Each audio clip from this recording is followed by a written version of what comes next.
नमस्कार, आप देख रहे हैं खबरी चौक। कुसमी सामरी सड़क निर्माण शुरू होते ही एक बार फिर से विवादों में घिर गया है। सड़क निर्माण में गुणवत्ता को लेकर ग्रामीण लगातार शिकायत कर रहे हैं। बहुप्रतीक्षित मांग को हरी झंडी मिली और पीडब्ल्यूडी विभाग के द्वारा 28 करोड़ 35 लाख रुपए की स्वीकृति दी गई, जिसे लेकर ग्रामीणों में खुशी दिखाई दे रही है कि अब सड़क बन जाएगा। लेकिन सड़क निर्माण में तय मानकों व गुणवत्ता का ख्याल नहीं रखा जा रहा है।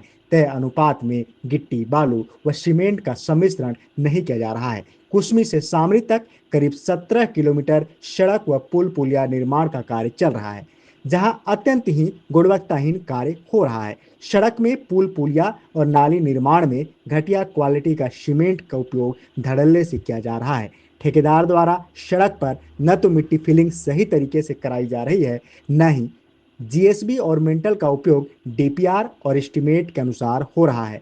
पुल निर्माण के लिए जहां बेस का निर्माण हो रहा है, वह भी अत्यंत गुणवत्ताहीन सीमेंट के उपयोग से किया जा रहा है। इसके अलावा पुल निर्माण के लिए बेस का खनन हो अथवा अन्य निर्माण, पीडब्ल्यूडी के अधिकारियों के साथ मिलीभगत कर ठेकेदार द्वारा अपनी मनमानी की जा रही है।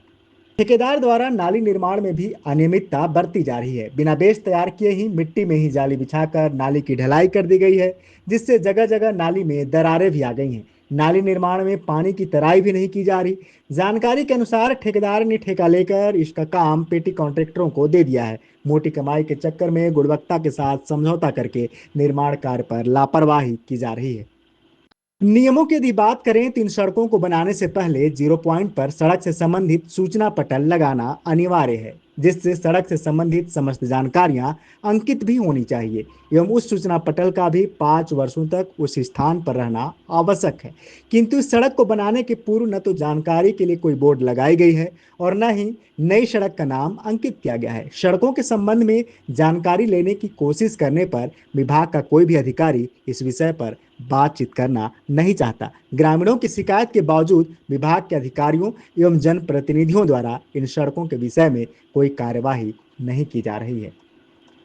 जानकारी के मुताबिक निर्माण एजेंसी को निर्माणाधीन सड़क पर पहले मिट्टी से लेबलिंग अनुसार बेस बनाना था। इसके बाद सीआरएम अर्थात सूखा क्रेशर का मिक्स मटेरियल डालने के बाद रोलिंग होना था। इसके बाद जीएसबी मिक्स मटेरियल को पानी में मिलाकर सड़क में डालना और इसके बाद रेलिंग करना था, फिर डामरीकरण करना था। मगर निर्माण एजेंसी द्वारा पुराने सड़क के डामर को हटाकर सीधा घटिया और अमानक सीआरएम सूखा क्रेशर मटेरियल डालकर निर्माण कार्य धड़ल्ले से किया जा रहा है। निर्माणाधीन सड़क पर उड़ते धूल के गुब्बार से ग्रामीण काफी परेशान हैं। सेहत पर भी इसका काफी बुरा असर पड़ रहा है। दूसरी ओर निर्माण कार्य की धीमी गति भी राहगीरों के लिए परेशानी का सबब बन चुका है। निर्माणाधीन सड़क पर नियमित रूप से पानी की तराई नहीं की जा रही है। इससे सुबह से लेकर देर शाम तक सड़क पर धूल उड़ती दिखाई देती है। राहगीरों को भी आवाजाही में दिक्कत हो रही है। वहीं इससे गंभीर हादसे का भी खतरा बना हुआ है। वहीं इस संबंध में विभाग के एसडीओ ज्योतिष कुमार तिग्गा से जब बातचीत की गई तो उन्होंने कहा कि सड़क निर्माण कार्य की लगातार निगरानी की जा रही है। ठेकेदार को गुणवत्तापूर्ण कार्य करने का निर्देश दिया गया है। कार्य में किसी भी प्रकार की लापरवाही बर्दाश्त नहीं की जाएगी। अब देखना यह है कि ग्रामीणों की लगातार शिकायत के बावजूद क्या विभाग कोई कार्यवाही करेगा या फिर धूल का गुब्बार यूं ही उड़ता रहेगा और अमानक निर्माण कार्य चलता रहेगा।